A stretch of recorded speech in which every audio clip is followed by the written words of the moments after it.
Valentine day को बनाए खास। शुभम संदेश के साथ भेजें अपने कपल फोटो खूबसूरत मैसेज के साथ और पाएं आकर्षक इनाम। व्हाट्सएप नंबर 9572846552 पर। पंजाबी हिंदू बिरादरी की आज एक बैठक की गई राजधानी रांची में, जिसमें कि नए अध्यक्ष नरेश सेठ को बनाया गया है, जो कि सूरत के रहने वाले हैं। क्या कुछ कहा है इस मौके पर उन्होंने, आगे का कार्यकाल जो 2 साल का उनका होगा, क्या कुछ चुनौतियां होंगी, क्या कुछ काम किस दिशा में वह करेंगे, वह तमाम चीज़ों को रूपरेखा एक तैयार की गई है बैठक को लेकर। क्या कुछ कहा है पूर्व अध्यक्ष ने और क्या कुछ कहा है जो आज नए अध्यक्ष बने हैं, यह कुछ देखिए। अब आगे क्या एजेंडा रहेगा पंजाबी हिंदू बिरादरी को आगे बढ़ाने के लिए?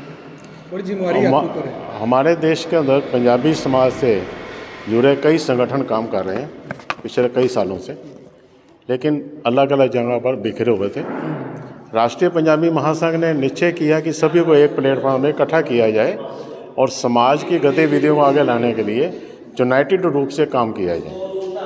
कोई समाज से संबंधित कोई विचार, कोई कुरीति को दूर करने के लिए हम इसको देश भर के समाज से जोड़कर उसका पालन करें, अपने पंजाबी समाज को और पंजाबियों को इकट्ठा करें, हमारे अंदर की भावना उजागर हो। जो चीज़ व्यक्तिगत रूप से नहीं हो सकती वो सामाजिक रूप से हो जाती है। जो सामाजिक रूप से एक लोकल लेवल पे थोड़ी दिक्कत आती है, लेकिन वो राष्ट्रीय स्तर पर हो जाती है। इसलिए राष्ट्रीय स्तर पर इसको चेंज करने की कोशिश की गई और इसको आगे करने का हमारा पूरा अग्रसर रहेगा, प्रयास रहेगा। जो काम हमारे पूर्व अध्यक्षों ने किया है उनके पद चिन्हों पर चलते हुए हम अपने समाज को आगे बढ़ाने की चेष्टा करेंगे। शुभ नाम सर आपका? नरेश सेठ फ्रॉम सूरत, गुजरात। राष्ट्रीय अध्यक्ष? अदरवाइज राष्ट्रीय अध्यक्ष। वैसे मैं पंजाब से हूँ, बर्थ प्लेस मेरा अमृतसर। नहीं सर। आज राष्ट्रीय पंजाबी महासंघ का महासम्मेलन था। यह राष्ट्रीय पंजाबी महासंघ के एक परंपरा बना हुआ है कि जो अध्यक्ष होता है महासम्मेलन उन्हीं के क्षेत्र में होता है। और रांची से हम चूँकि हैं प्रतिनिधित्व करते हैं, तो रांची हमारा कार्य क्षेत्र है। पंजाबी बिरादरी में पंजाबी भवन में ये मेरे सत्र की अंतिम बैठक हुई और आज मुख्य विषय था कि नए अध्यक्ष का चुनाव। हमारे यहाँ चुनाव नहीं होता, निर्वाचन होता है। 13 जोन है हम लोगों के, पूरे देश में जोन बांटा हुआ है। एक जोन में 3-4 शहर या 1-2 अगल बगल के प्रदेश होते हैं। तो इसके पहले अंतिम बैठक थी सूरत में।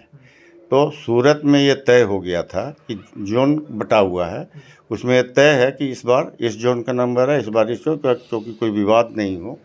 तो इस बार सूरत जोन का नंबर था, तो घोषणा वहाँ हो गई और वो घोषणा हम लोगों ने वहाँ कर दी कि अगला अध्यक्ष सूरत से होगा और सूरत की जो इकाई है वो कार्य समिति में प्रस्ताव पारित करके भेजती है कि हमारे यहाँ से किस व्यक्ति को राष्ट्रीय अध्यक्ष बनना है। तो उन्होंने अपनी बैठक की और उन्होंने नरेश सेठ जी का नाम भेजा।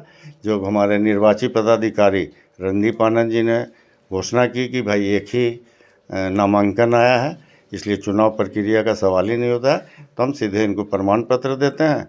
और निवर्तमान अध्यक्ष होने के नाते और जो पूर्व के हमारे अध्यक्ष हैं वो और जो संरक्षक हैं, ये 4-5 लोग मिल के, और हमारे रांची इकाई के अध्यक्ष राजेश खन्ना जी, उन लोगों ने हम लोगों ने मिलकर उनको बधाई पत्र दिया, सम्मानित किया। बैठक के आरंभ सभी लोगों को चुनरी दे के किया गया और मुख्य अतिथि संजय सेठ जी का भाषण हुआ।